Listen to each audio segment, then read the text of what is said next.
And the less you speak, the more you believe that you have nothing worth saying. And that belief creates that pattern of staying quiet, which then confirms the belief that you have nothing worth saying. And so that cost of staying silent keeps you in that very painful, it is really, really painful self-doubt loop. Welcome to Sensitive and Self-Assured. Before we get to today's topic, let me tell you how I know you are in the right place. You feel everything, and at some point you started believing that was the problem. My name is Alyssa, a highly sensitive woman who stopped trying to fix herself and started learning to trust herself instead. This podcast is for the woman who edits herself before she speaks, loses herself in relationships, and still quietly wonders if there is something simply just wrong with her. Nothing is wrong with you. Your sensitivity isn't a problem to fix, and self-assurance isn't out of reach. They belong together, and this is where the two meet. It is July 2026, and we are in the throes of summer in Indiana, and I'm actually recording this during a holiday weekend. We celebrate 4th of July here in Indiana, and it's a really big one, or here in the United States, and it's a really big one this year because it's the 250th anniversary of America. And, lots of people gathering and pool parties and barbecues and fireworks and all of those things. And it got me to thinking about this idea of taking time off of work and summer vacations and just vacations in general. And that is an absolutely necessary part of life and just being a human and taking time off of work and to refresh and regenerate and to have really awesome experiences. I absolutely love to travel and experiencing other cultures and foods and all of those things. And so all of that is incredibly valuable and wonderful. And at the same time, it got me to thinking about how work and like the way that we show up in work can contribute to or be a symptom of kind of how we edit ourselves before we speak, and the energy drain that comes from that makes vacations more of like a necessity because we just need a break versus like this really exciting thing that we get to enjoy. And I've talked about how editing ourselves in social settings can be draining, and it absolutely is. And if you have not listened to that episode, I highly recommend that you go back and take a listen to episode 67, because I think it would be really valuable to have some awareness about some ways that not speaking up drains your energy. And today I want to talk about that same concept of not speaking up, but specifically in the workplace and what it's costing you. So I want you to imagine that you are sitting in a team meeting, wherever it is that you work, and something comes up and you have a thought, you have a question, an idea, a perspective, and then almost like instinctually, your filter kicks in. And you start asking yourself, like, what if this is a dumb question? What if I should already know the answer to this? What if I say the wrong thing and I upset someone? What if I disappoint my supervisor?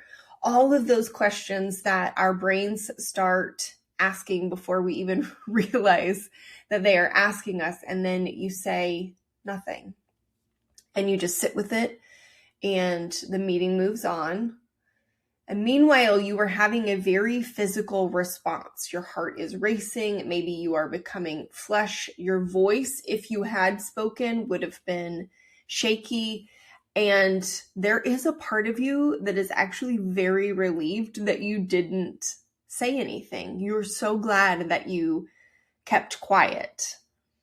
But then there is also this part of you that leaves that meeting feeling very invisible and feeling discouraged and like you didn't show up as the professional you know yourself to be.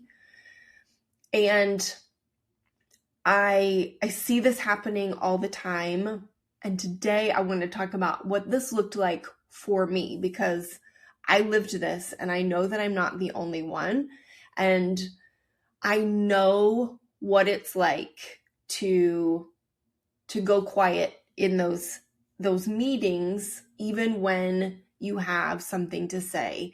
And I know what it's like to soften your idea and to give all sorts of like prefaces and really choosing your words carefully on the off chance that you do say something that by the time it actually comes out, it has kind of lost its pungency, maybe is the word that I want. And so it kind of gets dismissed and overlooked. Or I know what it's like to be sitting there asking myself, should I already know this? And then ultimately deciding not to ask and like waiting for that perfect moment to speak and then watching that pass by. And I also know what it's like, just like we talked about in those social settings, that for those of us who are highly sensitive women, that the room itself is louder than it looks. You're reading everyone's facial expressions and their energy, and you're anticipating their reactions, and you're monitoring tone, and all of that is happening at the same time you are trying to formulate a thought. And that cognitive and emotional overload is immense. It absolutely is. And it is immense before you have ever even said a word, before you've even opened your mouth. And ultimately, you decide not to speak, but it's not necessarily an active decision. It's like 10 or 20 small decisions before that you made so fast before you ever even processed that you had made a decision at all. So for me, it looked pretty much exactly like that. I would sit in team meetings and I would be quiet. And it wasn't because I didn't have something to offer. It was because my fear of all of those things. What if my supervisor didn't like the idea? What if it was a quote unquote dumb question? What if I should already know this? What if I upset someone? The fear of all of those what ifs was so much louder than the idea or the thought-provoking question that I had to offer. And it wasn't just mental. My heart was racing. I could feel the flush creeping in. I could, I've talked about this before. I could feel the chemicals coursing through my body. If I had spoken, I know for certain my voice would have been shaky, and those in that meeting would have sensed my nervousness or anxiousness. I sometimes physically was shaking, and I was doing my best to not let that be external. So internally, it felt like everything inside my body was shaking. And thank goodness for virtual meetings, because that was a little bit easier to hide than in-person meetings. And just putting forth so much effort trying to hold it together on the outside while I was managing a really big storm inside. And in that effort to hold it together and hiding all of those symptoms and suppressing the thought, like it was just taking such a toll. And then I would leave those meetings in so much discomfort and feeling very undervalued and unheard. Ironically, I was not saying a word, and still I felt unheard. The supervisor was frustrated at times because I wasn't contributing more, which then fed kind of my self-doubt, and I'm not very good at this and I should probably do something else, which then just made the next meeting that much harder to show up, and it made it that much harder to speak up. And this loop was just almost unbearable, honestly. Like I felt myself kind of crumbling under the weight of all of it. And from a team approach and feeling like all of this pressure, I had this kind of inability, not that I didn't have the ability, but like it felt like an inability to ask clarifying questions of people, my teammates, my supervisors, so that I was left like searching for all of this information on my own. And the perfectionist that I still am, but like really was at that time, it eventually would kind of override that, and I would seek out answers or reach out to certain teammates that I felt like I could trust. And that kind of became unavoidable. I had to, because I couldn't find the answers myself, or I was in so much self-doubt that I kind of needed some external validation. But all of that combined cost me a lot of time and energy, and I made mistakes because of it as well. And I share this because, again, I know that I am not the only one who has felt that way in meetings and then after that, and felt like I was disappearing and was really struggling because I knew I had a lot of expertise to contribute, but I just didn't feel safe enough for a variety of meetings, or for a variety of reasons. And I see this coming up with my clients too, and kind of untangling that very physical, visceral response from the risk itself. And our nervous system just simply doesn't know the difference until we learn how to tell the difference. And kind of distinguishing between, like, I might say something that's going to be a little bit awkward versus I am in real danger here. And kind of learning to discern those two was really powerful for me, and I see it being really powerful for my clients.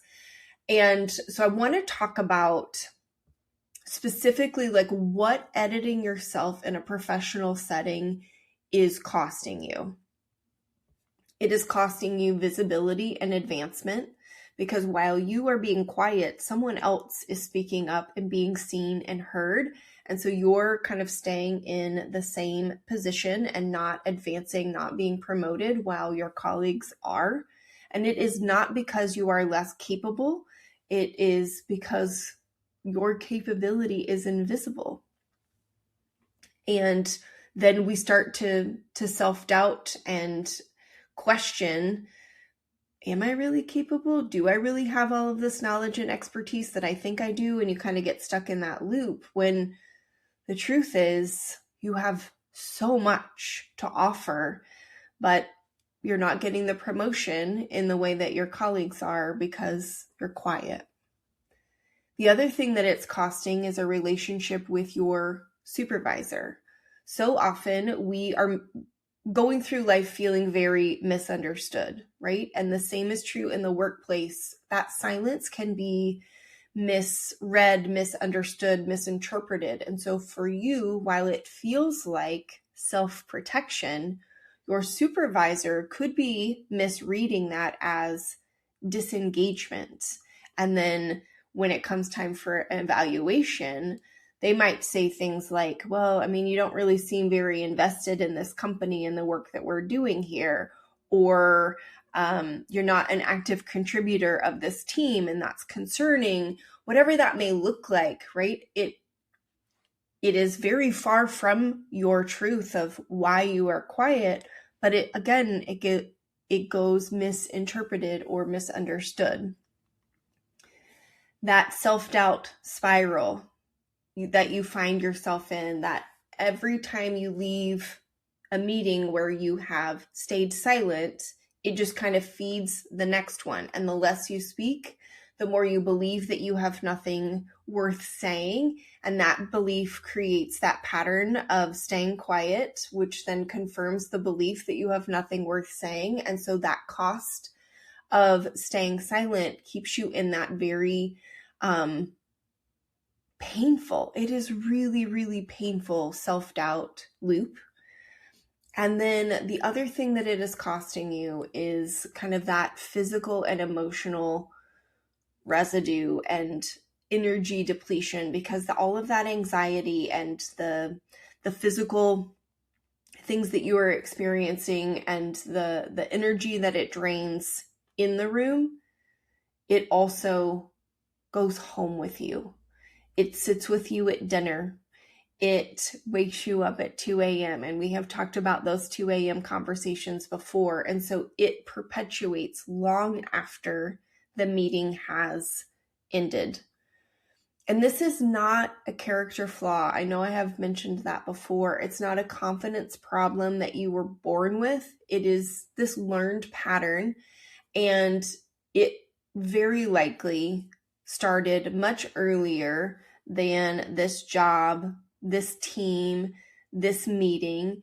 That pattern has been learned, and it can be unlearned. And when I'm talking with my clients, most often we uncover that it happened, whatever the thing was that has kind of contributed to the real need to stay silent. It was maybe a classroom setting when you were growing up, or maybe a dinner table conversation where you got shut down, or some relationship where speaking up really cost you something, and you just learned that it was safer to stay quiet. And so we start working with those parts so that those parts begin to feel heard, and then you begin to feel safe to speak up and be heard now. So what it looks like when you start speaking up, for me, it was not perfect at all. It was very imperfect and kind of awkward and not graceful and sometimes messy and very scary. But something started shifting for me, and there was some relief that came from actually saying the words out loud. And there was a little boost of confidence when what I said or what I contributed or the question I asked was received, because I started showcasing my expertise. Those physical symptoms, they did not disappear. And to be perfectly honest, sometimes they still show up in spaces where I'm speaking. It probably looks like to some that I don't have any nerves ever. And it just kind of depends on the setting. When I think about when I first started this podcast, I was nervous every time I sat down to the microphone, and that has gotten better, but there are still situations where I get nervous when I'm interviewing a guest, or if I have a speaking engagement, right? So sometimes my voice still wants to shake and my heart rate increases and I can feel those chemicals coursing through my veins, but I manage it better. It passes faster, and there is just this sense of empowerment kind of after the fact that feels really, really good to have used my voice and to speak up. And it also felt really good to be recognized and valued for what I brought to the team. And eventually that led to a promotion. And it wasn't really because I became a different person. I was still the same person in that work setting with the same expertise, but I just finally let people see what it is that I had in my brain. I said it out loud. And it is truly one of my favorite moments in a client session when a client says something out loud that she's never said anywhere else, and nothing bad happens. And she gets to feel that feeling for the very first time in her body and have that very first piece of evidence, that proof for her nervous system that she can say something out loud and survive it. And then the next time it's a little bit easier, and the next time it's a little bit easier. And it it's just such an incredible feeling. So if you find yourself often being the quietest person in a professional setting where you know that you have a lot of expertise to offer, I say this with so much love. Your silence is not humility. It isn't even necessarily professionalism. It is a pattern that is keeping you from being known and valued and promoted for exactly who you are. And you have so much to contribute in your work environment. And I know that to be true because I know how hard you have worked, because I know what it's like as a highly sensitive woman to not want to make mistakes. And so you work very, very hard to have all of the knowledge. And so I know you do. And you deserve to take up the space that you have most definitely earned. And if you felt very seen while I was, or while you were listening to this episode, and this felt like a very familiar experience for you, maybe not necessarily just in your workplace meetings, but kind of that loop that is underneath of staying quiet and what that feels like, then this is the exact pattern that I work with my clients in our one-on-one coaching sessions. And it's not about becoming louder. It's not about becoming more confident overnight. It's about finding where that pattern started and building trust so that you can own your own voice and begin to share it with your closest friends, with your colleagues, with whomever you want, but you no longer have to stay silent. And if you are curious about what that could look like, I would love to talk with you and, have a conversation in a consultation and just see what that shift could look like for you. So you can click the link in the show notes to book that consultation and just explore what could be possible if you started using your voice, because you were never meant to stay silent and abandon yourself just to get through life. You were meant to live it sensitive and self-assured. Until next time, take care.